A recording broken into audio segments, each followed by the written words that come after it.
تمام سامعین کی خدمت میں حاضر السلام علیکم ورحمۃ اللہ وبرکاتہ۔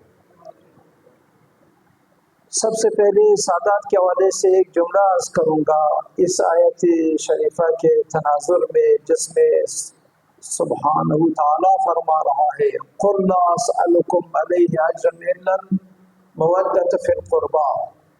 اے رسول کہہ دو ان سے کہ میں تم سے کوئی اجر اپنی رسالت کے حوالے سے نہیں مانگتا، فقط میری آل سے، میری قرابت داروں سے تمہاری محبت ہونی چاہیے، مودت ہونی چاہیے۔ محبت اور مودت میں فرق ہے میرے بھائی۔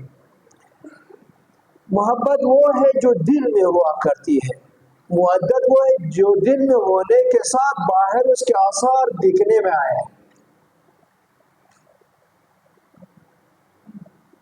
ظاہر ہو، جس محبت کو آپ ظاہر کر دے عربی میں اس کو مودت کہا جاتا ہے۔ میرے اور آپ سے اور تمام مسلمانوں سے مودت طلب کی گئی ہے۔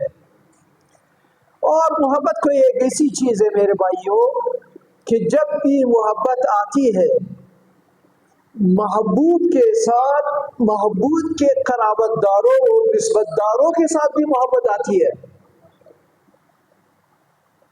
عشق مجازی میں کہا جاتا ہے کہ مجنون کو لیلا کے گلی کے دیواروں سے بھی محبت تھی،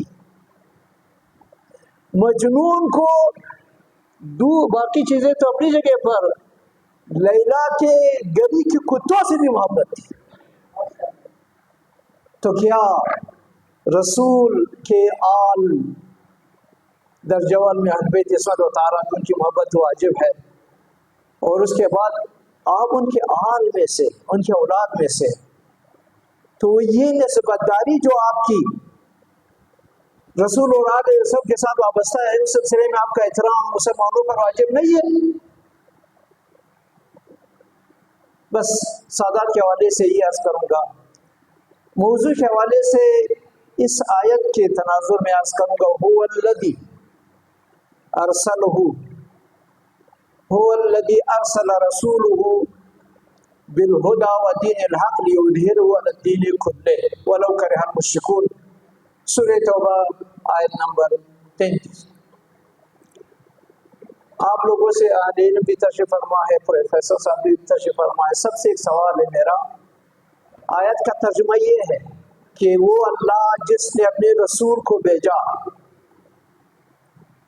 ہدایت اور دین حق کے ساتھ، تاکہ لیظہرہ علی الدین کلہ، تاکہ وہ تمام دینوں پر اس دین حق کو غلبہ دے۔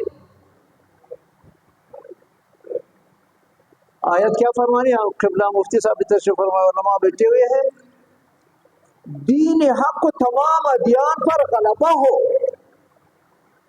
سوال یہ ہے کیا رسول اللہ حضرت محمد مصطفیٰ صلی اللہ علیہ وآلہ وسلم کے دین کو ایک ایسا غلبہ نصیب ہوا جس میں تمام ادیان ختم ہو جائے، نہ یہودیت باقی رہے، نہ نصرانیت باقی رہے، نہ اہل شرک و نفاق باقی رہ سکے، اور دین حق مکمل طور پر پوری دنیا میں نافذ ہو؟ ایسا ہوا ہے تاریخ میں؟ وہ مولانا صاحب 23 سال کی محنتوں کے بعد جب رسول خدا اس دنیا سے رحلت فرما گئے، اس وقت یہودیت تھی، نصرانیت تھی، ان کی حکومتیں تھے، روم ایک سپر پاور اپنے آپ کو مانتا تھا۔ تو معاملہ کیا ہے؟ اس آیت میں کیا کہا جا رہا ہے اور بات کیا ہے؟ یہ آیت یہی پر رہے، انشاءاللہ اس کے نتیجے گیری میں آخر میں کروں گا۔ لیکن ایک اور چیز جو ہم بچپن میں پڑھتے آ رہے ہیں، اسکولوں میں ہمیں پڑھائے، یہ بچوں کو بھی پتہ ہے، یہ جو باتیں میں ابھی عرض کر رہا ہوں بچے